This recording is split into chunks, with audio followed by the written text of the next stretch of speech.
This is Help Wanted, the show that makes your work work for you. I'm Jason Pfeiffer, editor-in-chief of Entrepreneur Magazine.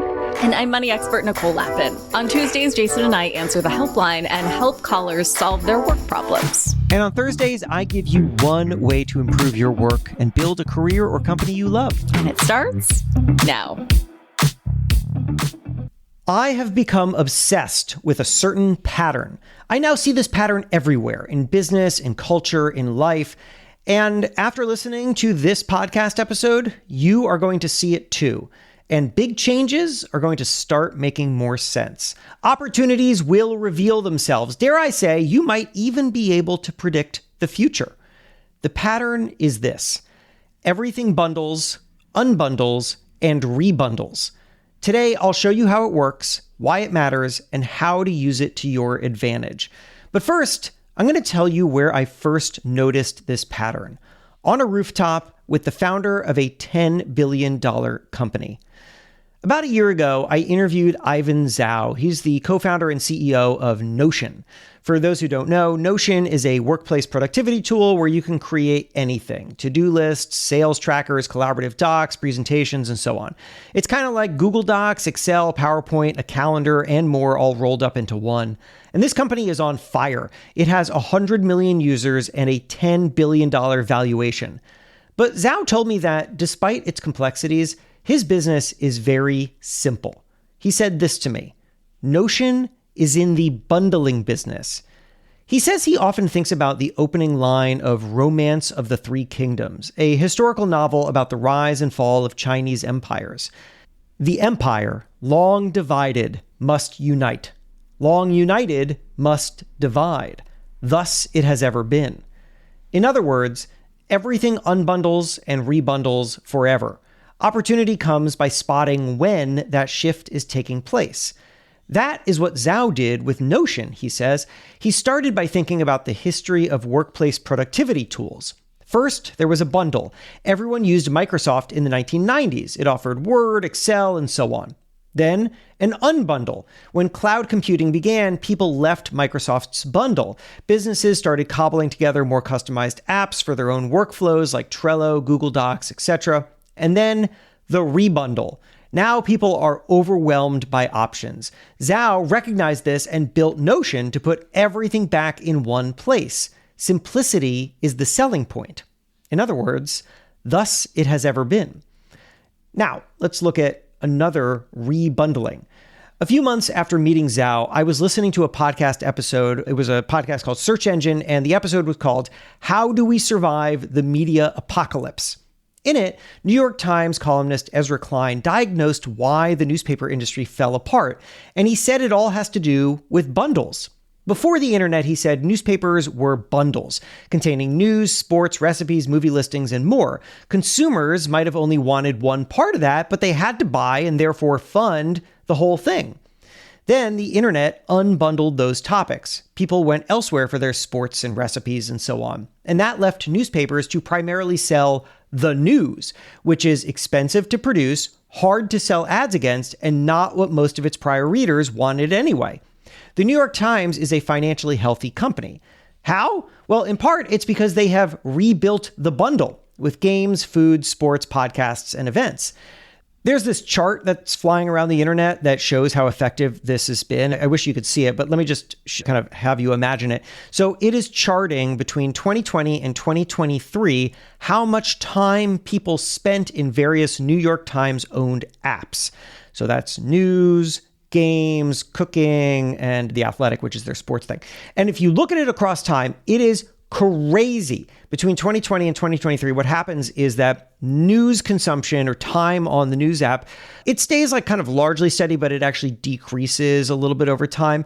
And then the games consumption, which is small in 2020, by 2023, it is literally dwarfing the news, which is to say, over that 3 years, people started consuming more and more and more games and spending more time with those games, such that now, assuming that trends continued after 2023, which I'm sure they did, now people spend more time with the games than they do with the news by a significant amount. And so you could look back at the history of the New York Times and basically say The Times began as a bundle, and then the internet unbundled it, and now they have rebundled it. Now let's go a step further. I am the editor-in-chief of Entrepreneur Magazine. A brand like Entrepreneur used to have traditional competitors like Inc., Fortune, Forbes, and so on. But today, those traditional brands are losing audience to creators, individual people who have huge audiences and influence. And as a result, marketing dollars are also shifting towards creators. Every brand must now have an influencer strategy. People often ask me, where do I think this is going next? And once I saw this through the lens of bundling and unbundling, I realized something. Oh, this is just the next version of the same thing. Here's how it works. Here is the bundle, unbundle, rebundle version of media and the creator economy. So we start with the bundle. People used to trust a media brand, and that brand basically bundled individual voices. So you would subscribe to Time magazine, and Time had all the writers you knew. Then we unbundled. Now creators can reach their audiences directly so they don't need established brands. Audiences love this because they can feel a direct personal connection to that creator. And now we have the rebundle. This is really my prediction for what's going to happen next. As creators seek scale, they're going to start media companies, and then they're going to launch other creators' work under their own umbrella. And eventually the main creator is going to get tired and step back and leave a brand name with its new bundle of creators. In other words, the creator economy will literally become the traditional media that it is currently challenging. You can see this playing out right now with Stephen Bartlett, who became famous for his Diary of a CEO podcast. He has started a company that, in part, now launches other creators' podcasts, and it just closed a funding round at a $425 million valuation. If he does this right, the name Bartlett could become the same as Forbes or Bloomberg. It's a name that represents a bundle of other writers and a bundle of other information. I shared a version of that exact thought on LinkedIn, and guess who replied? It was Stephen Bartlett, who basically just left a heart and a fist bump emoji. Because yeah, he's clearly thinking the same thing. And so now let's talk about why this cycle never stops. In the earliest days of internet browsers, Netscape co-founder Jim Barksdale was asked a question. Was he afraid that Microsoft would bundle a browser into Windows? His response became legendary. He said this, "Gentlemen, there are only two ways I know to make money, bundling and unbundling." There's a reason that this pattern repeats endlessly. Both bundling and unbundling solve real problems, but they also create new problems. Bundles are convenient and efficient, but they force you to pay for things that you don't want. Unbundling gives you choice and specialization, but it creates complexity and decision fatigue. So we swing back and forth. When bundles become too bloated or expensive, we unbundle. And when unbundled options become too fragmented or overwhelming, we rebundle. And I would argue that this is not just contained to business. We bundle our lives. We bring groups of friends together, then realize we'd rather see them alone until another group opportunity comes along. Or our partners become our everything, our social life, our thought partners, our whatever. And then we realize that it's also healthy to find some of these things in others. We also bundle our identities. Our identity gets tied up in our job title, our achievements, and our social circle. I am my career, for example. But as we grow older, growth often means picking these things apart until we create a new bundle of identity. And we bundle our careers. We start by taking on everything. Sure, I'll do marketing, ops, and sales, for example, you might say at a job. And then we focus deeply on one thing and become a specialist. And then we become leaders who must bring together multiple disciplines again.